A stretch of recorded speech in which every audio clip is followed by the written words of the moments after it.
I've been sitting here thinking about the last time I was at the airport, standing in that long, snaking line at security, watching people panic as they realized they had to chug the water bottle they just bought, or scramble to shove their laptop back into a bag that is clearly not designed to hold a laptop.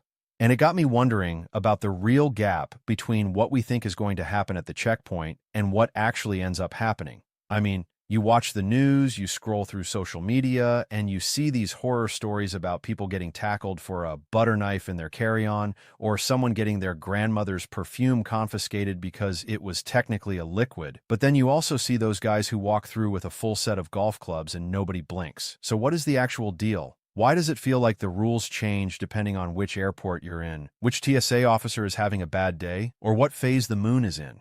Here's the question I need you to answer in the comments before we go any further. What is the single most confusing or frustrating item you have ever tried to take through a security checkpoint, and what happened when you got to the bin? I'm serious. Scroll down right now, or pause this, or do whatever you have to do, and drop that story in the comments. I want to hear about the time you had to throw away that expensive jar of artisanal honey, or the time the officer made you throw away your deodorant even though it was a solid, or the time you forgot you had a multi-tool in your bag and you only remembered when you heard that dreaded sound. Your stories are what build this community and help everyone else avoid the same fate. So please, share that story, and then come right back up here, because I am about to explain not just the list of rules, but the entire psychology behind why these rules exist, why they are enforced so inconsistently, and how you can navigate this mess without losing your mind or your belongings. Because here's the thing they don't tell you. The TSA website has a list. It's a very long, very boring, very legalistic list. But reading that list and actually getting through security are two completely different experiences. It's like reading the rules of chess and then trying to play against a grandmaster. The rules are the same, but the application is an art form. So let's start at the very beginning, with the stuff that everyone knows or thinks they know: liquids. The 3-1-1 rule. It is the most cited, most misunderstood, and most violated rule in the history of modern travel. Everyone knows you can't bring a full bottle of water. That's the easy part. But the gray area is massive. What about peanut butter? Is that a liquid? According to the TSA, if you can spread it, if it's viscous, if it's a gel, a paste, or a cream, it's a liquid. That means your hummus, your cream cheese, your Nutella, your yogurt, your canned frosting, if you're bringing a birthday cake somewhere. All of that counts. And if it's over 3.4 ounces, it has to go in your checked bag, or it goes in the trash. I have watched grown men argue with officers over whether their almond butter is a liquid. And let me tell you, it never ends well. The officer is not going to taste it to verify its consistency. If it's squishy, it's going in the bin. But here's the twist. You can bring frozen liquids through security. If you have a bottle of water that is completely frozen solid, it is allowed. The logic is that it's a solid at that point, so it doesn't pose the same theoretical threat as a liquid explosive. However, and this is a huge however, if it is partially melted, if there is any slush at the bottom, they will treat it as a liquid, and it will be confiscated. So unless you have a commercial-grade freezer and you're walking straight from your house to the airport in the dead of winter, this is a risky game to play. People do it with breast milk and medically necessary liquids all the time, and those get special screening. But for your average bottle of Fiji water, it's a gamble. And let's talk about medically necessary liquids, because this is where people get tripped up. If you have a prescription liquid medication, you are exempt from the 3.4-ounce rule. You can bring a massive bottle of cough syrup, a vial of insulin, contact lens solution that you need for a specific medical reason. But, and this is critical, you have to declare it.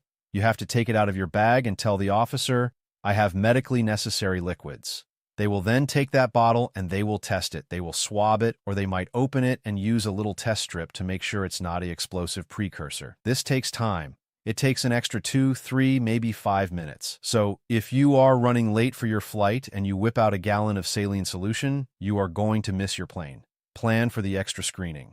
Now, let's move to the category that creates the most anxiety for the casual traveler: electronics. The rule is simple. Anything larger than a cell phone has to come out of your bag and go into a bin by itself. That means laptops, full-size tablets, iPads, Kindles, Nintendo Switches. They all need their own bin with nothing on top of them. Why? Because those items are dense. They block the X-ray image. The officer needs to see a clear, unobstructed view of the device to make sure there isn't something hidden inside it. That is the official reason. But here is the insider knowledge. The real reason is that it's a standardization thing. If everyone puts their laptop in a bin, the X-ray operator knows exactly what they are looking at. They can quickly scan for anomalies. They are looking for things that don't belong. Is there a big black mass inside the hard drive area that shouldn't be there? Is the battery compartment tampered with? By having it separate, they can focus on that one item without having to decipher it through the mess of cables, books, and dirty socks in your bag. Now the gray area. What about a camera? A big DSLR with a lens? That has to come out. A GoPro in its waterproof case probably has to come out, especially the case because that case is dense. What about an electric razor? That can stay in the bag. A hair straightener? Usually it can stay, unless it's one of those massive, brick-like old ones that look suspicious on the screen. If it looks dense on the X-ray, they are going to ask you to pull it out. So if you want to speed up your trip, be proactive. If you have something that is vaguely brick-shaped and electronic, just pull it out. It's easier to ask for forgiveness than permission, but in this case, it's easier to just show them from the start. Then there is the great battery debate. Batteries are a fire risk. That's the real danger. The TSA is less worried about you using an AA battery as a weapon and more worried about a lithium-ion battery shorting out and starting a fire in the cargo hold. This is why loose lithium batteries, the ones not installed in a device, are strictly forbidden in checked baggage. They have to be in your carry-on. And if you have one of those portable power banks, the big ones you use to charge your phone, that absolutely has to be in the cabin with you. Why? Because if it catches fire, the flight attendants can put it out. If it's in the cargo hold, that fire can rage unchecked until it's too late. This leads to some interesting scenarios. You can bring a battery-powered curling iron, sure, but if that curling iron has one of those gas cartridges, like a butane canister, that changes everything, those are generally not allowed unless they are new and in the manufacturer's packaging, and even then, it's a headache. The rules are designed to keep volatile things away from sparks and pressure changes. Let's talk about the stuff you can't bring, and I don't mean the obvious guns and knives. I mean the stuff that surprises people. Tools. You can bring a screwdriver that is smaller than 7 inches. The TSA website says tools 7 inches or shorter are generally allowed. But if that screwdriver looks like a weapon, if it's a super heavy-duty ratchet that could be used to bludgeon someone, the officer has the final say. They can say, "That looks like a weapon to me," and it's gone. The same goes for wrenches, pliers, and drills. If it's a tool that could be used to dismantle the airplane, it's a problem. And then there are the weird ones, snow globes. Everyone loves to bring back a snow globe from their vacation. That snow globe is a liquid. The water inside is a liquid. If it looks bigger than 3.4 ounces, it has to go. And since most snow globes are about the size of a tennis ball, they are often confiscated. The same goes for lava lamps. You think you're being clever packing it in your carry-on so it doesn't break. You're just handing it to the TSA for their break room. Sports equipment is a whole other world. You can bring a baseball bat, but it has to be checked. You can bring golf clubs, but they have to be checked. You can bring skis and ski poles, checked. Hockey sticks, checked. The logic is that these are blunt objects that can do damage. But you can bring a baseball. You can bring a dozen baseballs. Those are fine. They are just balls. It's the stick part that's the problem. This is where the real-world behavior part comes in. The officer at the X-ray machine is not a robot. They are a human being, usually underpaid, often overworked, standing on their feet for hours, staring at a screen. They are looking for threats, but they are also looking for patterns. If you look nervous, if you are sweating, if you are fumbling with your bags, if you are arguing with your travel companion, you are going to attract attention. Not because you look like a terrorist, but because you look like a problem. You look like the person who is going to cause a delay, and when they see you, they are going to scrutinize your bag a little more carefully. I remember watching a guy once who had a backpack absolutely stuffed to the gills. He was shoving it into the X-ray machine, and it was so full that the zippers were straining. The officer on the other side, watching the screen, stopped the belt immediately. He called for a supervisor. They pulled the bag aside and made the guy unpack the entire thing. Why? Because the density of the bag was so high that the X-ray couldn't penetrate it properly. It just looked like a solid brick. They had to see what was making it so solid. It turned out to be 3 heavy textbooks and a laptop. But if the guy had just put the laptop in a separate bin and left the books in the bag, it might have been fine. But because he created a dense, unreadable mass, he invited the extra scrutiny. This is the secret to getting through security quickly. It's not about knowing every single rule. It's about making yourself and your belongings easy to screen. It's about looking like you know what you're doing, Take your laptop out before you get to the front. Take your quart-sized bag of liquids out. Take your jacket off, your shoes off if they make you. Have your boarding pass and ID ready. When you look prepared, you look normal. You look like someone who travels regularly. And the officers, whether they realize it or not, trust that person a little bit more. Now, let's get into the forbidden territory, the things you absolutely, positively cannot bring, and why the penalties can be way worse than just throwing it in the trash. We're talking about the stuff that gets you arrested, not just delayed. The obvious ones are weapons, guns, knives, swords, throwing stars. You would be amazed how many people forget they have a gun in their bag. The excuse is always the same. I use it for work. I was at the shooting range yesterday. My wife packed my bag. The TSA has heard them all, and they don't care. If you bring a firearm to a security checkpoint in most jurisdictions, you are facing a civil penalty that can be in the thousands of dollars. The TSA can fine you up to $15,000 for bringing a loaded gun, and if you do it repeatedly, or if it looks intentional, you can face criminal charges. It's not a joke. If you own a firearm and you travel, you have to know the rules. It has to be unloaded in a locked, hard-sided case, declared to the airline at check-in, and placed in your checked baggage. There is no gray area there. But beyond the weapons, there are the weird chemical and explosive precursors. You cannot bring gasoline. Obviously, you cannot bring paint thinner, bleach, or large quantities of lighter fluid. But what about a bottle of wine? That's fine if it's checked. But what about a bottle of high-proof alcohol? If it's over 140 proof, which is 70% alcohol by volume, it is considered a flammable liquid and is forbidden in both carry-on and checked baggage. That means your super strong rum from the Caribbean, you might not be able to take it home at all. You have to check the proof. If it's under 140, you can check it. But if it's over, it's considered a dangerous good and it has to stay behind. This also applies to everyday items that people don't think about. Aerosol cans. You can bring things like hairspray, deodorant, and spray sunscreen in your checked bag, but there are limits. Typically, you're limited to 18 ounces per container and a total of 70 ounces across all aerosols. And they have to be secured so they don't accidentally discharge. If you bring a massive can of bear spray, that is a no-go. Bear spray is designed to incapacitate. It is considered a weapon and a hazardous material. You cannot fly with it. You have to buy it when you get there. Then there is the category of innocent until proven dangerous. Food. Food is a minefield. You can bring a sandwich, you can bring a bag of chips, you can bring a whole pizza if you want, as long as it fits in the bin. But if that food is a liquid or a gel, we're back to the 3-1-1 rule. That means soups, sauces, and gravies have to be checked or tossed, but what about a pie? A pie is a solid, but it's filled with gooey fruit filling. That's a gray area. Usually a whole pie is allowed, but they may test it, they may swab the outside for explosives. I've seen it happen. The real food battles happen with items that are culturally significant or expensive. People bring back wheels of cheese from Europe. That cheese is a solid, but it's dense, and it smells. It will get flagged. The officer will pull it out, and they will probably swab it. If you have a whole prosciutto, a cured ham, that is a solid, but it's a massive organic item. It's going to get looked at. The key is to declare it. If you have something unusual, take it out and put it in a bin by itself. Don't make them dig through your dirty laundry to find your expensive Iberico ham. They won't appreciate it. Let's talk about the human body for a second. Prosthetics and medical devices. If you have a prosthetic limb, you can wear it through security. You will likely have to undergo additional screening. They will swab your hands and the device.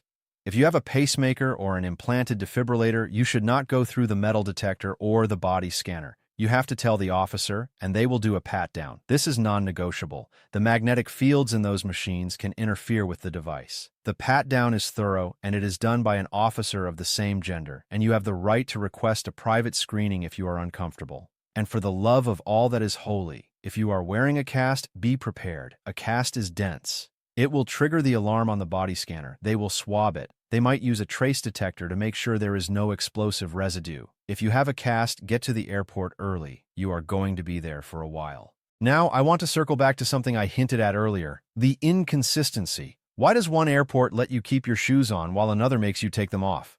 It's called risk-based security. The TSA uses intelligence and threat levels to determine screening procedures. If there is a general threat, or if it's a holiday weekend, or if they are testing new procedures, things change. Some airports have newer scanners that can see through shoes so you can keep them on. Older airports might require you to take them off. Some airports have automated screening lanes where you put your stuff in bins that move automatically, while others have the old conveyor belts. The trick is to never assume. Always assume you have to take everything out. Always assume you have to take your shoes off. Be pleasantly surprised if you don't. But if you assume the rules are the same everywhere, you will eventually get caught out. I have seen people at LAX argue that they didn't have to take their laptop out at JFK, so why do they have to do it here? The answer is always the same. Sir, this is LAX. Different machines. Please take out your laptop. And let's talk about the human element again. The officer who is patting you down. They are following a script. They have to use the back of their hand.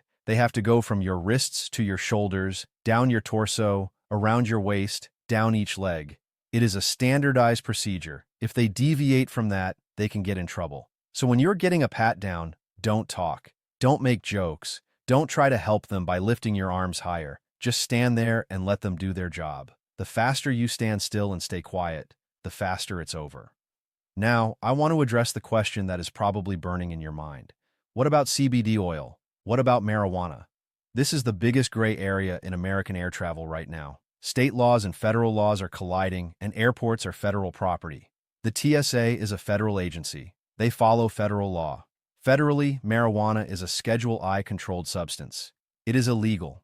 However, the TSA's official policy is that they are not actively looking for your personal amount of weed. Their job is to look for security threats. If they are screening your bag and they find a pound of cocaine, they are calling the cops. If they find a vape pen with a THC cartridge, what happens next depends entirely on the local laws and the officer's discretion. In a state where it's legal, like Colorado or California, they might just throw it away and let you go. In a state where it's not legal, like Texas, they will probably call the local police and you could be arrested. But here is the nuance. They might not even see it. If the cartridge is small and you have it buried in a toiletry bag, it might just look like a nicotine vape. But if you have a bag of gummy edibles that look like candy, they might see a dense mass of organic material that looks suspicious. They might pull it out, and then you have to explain why you have a bag of gummy bears that smell like skunk. The safest advice, and I have to give you the safest advice, is to not travel with marijuana or THC products at all. It is not worth the risk of a federal charge over a few gummies. The same goes for CBD products. If the CBD is derived from hemp and has less than 0.3% THC, it is federally legal. But the TSA officer in the field doesn't have a chemistry set. If they see a bottle of oil, they are going to treat it like any other liquid. If it's over 3.4 ounces, it's gone. And if they think it smells like pot, they might call a supervisor. The lines are blurry, and you don't want to be the test case. Let's talk about money. You can carry as much money as you want. There is no law against carrying large amounts of cash. However, if you are carrying more than $10,000 in cash or monetary instruments, you have to declare it to customs if you are coming from abroad. Domestically, there is no declaration requirement, but if you go through security with a brick of cash in your bag, you are going to attract attention. The TSA might think it's a suspicious item. They will swab it for explosives. They might ask you where you got it and where you're going. You don't have to answer, but not answering will probably make the situation worse. The local police might get involved. It's not illegal, but it looks suspicious. If you are carrying a lot of cash, be prepared for questions and maybe consider a different method of transport. Now let's shift focus to the technology that is changing the game. The body scanners, the ones that show a generic outline of a person. People get very anxious about these. They think the officer in the back room is seeing them naked. That is not true. The technology has evolved. The scanners now use millimeter wave technology. They bounce waves off your body and create a generic outline. If something is on that outline, like a lump in your pocket, a bulge at your waist, the machine highlights that area on the generic figure. The officer doesn't see your body. They see a cartoon with a box that says possible anomaly. That's it. If you opt out of the body scanner, you get a pat-down. You have that right. But the scanner is generally faster, and it's actually more private than you think. The X-ray machines for bags are also getting smarter. They have algorithms now that can detect explosives and liquids automatically. They highlight potential threats for the operator. This means that even if the operator is tired, the machine is helping them.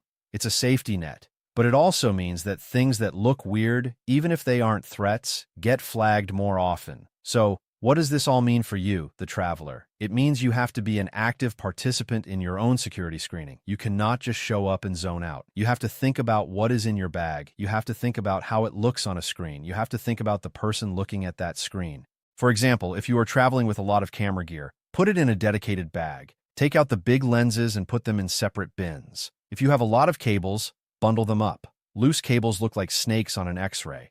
They create clutter that makes it hard to see the important stuff. If you have a book with a thick, dense spine, open it and fan the pages. Show them it's just a book. Be proactive. And for the love of everything, check your pockets. Empty them completely. Keys, coins, phones, tissues. Put them all in your bag or in a bin. The number one cause of secondary screenings is forgetting you have a dime in your pocket. The metal detector picks it up. You have to go back, empty your pockets, and walk through again. It wastes 30 seconds for you, but if you are the 10th person in a row who does that, it adds up to a 5-minute delay for everyone behind you. Be the person who is ready. Now let's talk about the future. There are things on the horizon that will change this process. Biometrics, like facial recognition, are being tested. They might eliminate the need for boarding passes and ID checks at the front of the line. There are also self-service screening lanes being tested where you scan your own bag and walk through a new type of detector. The goal is to make it faster and more efficient, to move people through like a well-oiled machine. But for now, we are stuck with the system we have. The system is flawed, I won't deny that. It can be inconsistent, frustrating, and sometimes feels arbitrary, but it exists for a reason. It's a deterrent. It's a layer of security. The goal isn't to catch every single bad guy. The goal is to make the bad guys think twice, to make it so hard, so unpredictable, that they choose an easier target. And in that sense, even the annoying parts, the taking off your shoes, the throwing away your water bottle, the pat-downs, they all contribute to that deterrent effect. I remember hearing a story about a security expert who said that the most effective security measures are the ones you don't see. The behavior detection officers roaming the terminals, the plainclothes officers watching the lines, the random explosive trace tests. The checkpoint is just the tip of the iceberg. Below the surface, there is a whole world of security that you never interact with, and that is by design. So the next time you're standing in line, frustrated because someone in front of you forgot to take their laptop out, take a deep breath. Remember that we are all in this together. That person might be a nervous flyer or an elderly person who doesn't understand the rules or just someone having a bad day. A little patience goes a long way, and the next time you pack your bag, think like an officer. Look at your bag and ask yourself, if I was looking at this on an X-ray screen, would I want to take a closer look? If the answer is yes, repack it. Spread the density out. Put the heavy things at the bottom, or better yet, in their own bin. Now, before I wrap this up, I want to go back to the question I asked you at the very beginning. I want you to think about the item that gave you the most trouble. Was it a family-sized jar of pickles? Was it an antique straight razor you found at a flea market? Was it a snow globe from the Grand Canyon? Whatever it was, I want you to go to the comments and tell me about it. Tell me the story. Tell me how you argued with the officer, or how you gracefully accepted your fate and watched your expensive item disappear into the trash can. Your stories are the best lessons for the rest of us, and while you're down there, tell me if you have any tips or tricks that make the process smoother. Do you have a special way of packing your liquids? Do you have a favorite brand of TSA-approved travel bag? Do you know a secret about a specific airport that makes the line move faster? Share it. Let's build a resource for everyone.